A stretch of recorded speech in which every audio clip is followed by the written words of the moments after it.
Hello friends, இன்றைக்கி முட்டை பிரியாணி எப்படி செய்யலாம் தான் பார்க்க போகிறோம். நம்ம சேனலை சப்ஸ்கிரைப் பண்ணிங்கன்னா சப்ஸ்கிரைப் பண்ணிடுங்க.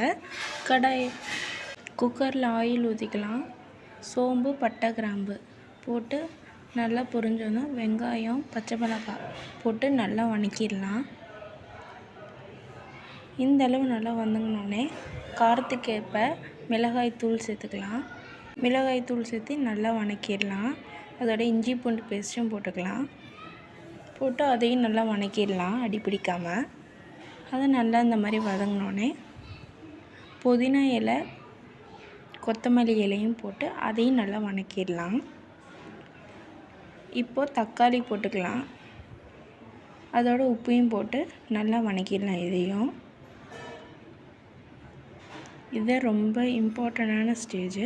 என்னென்னா மசாலா பொருட்கள், கரம் மசாலா, சிக்கன் மசாலா போட்டு நல்லா வதக்கிடலாம். அடி பிடிக்காமல் வதக்கணும். இந்த அளவு நல்லா வதங்கினோடனே நான் அரிசியை ஏற்கனவே ஊற வச்சுருக்கேன். நீங்களும் அதே மாதிரி ஊற வச்சு சேர்த்துக்கோங்க. தேவையான அளவு தண்ணி ஊற்றிக்கலாம். நல்லா கலந்துக்கலாம்.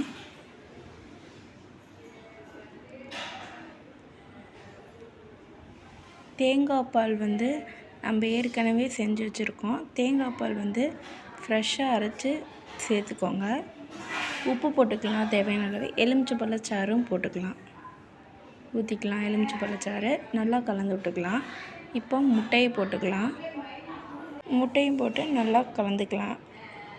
உடச்சி விடாதீங்க, லைட்டாக கலந்தால் போதும். கொத்தமல்லி இலையும் போட்டுக்கலாம். தேங்காய் பால் இந்த ஸ்டேஜில் ஊற்றிக்கணும்.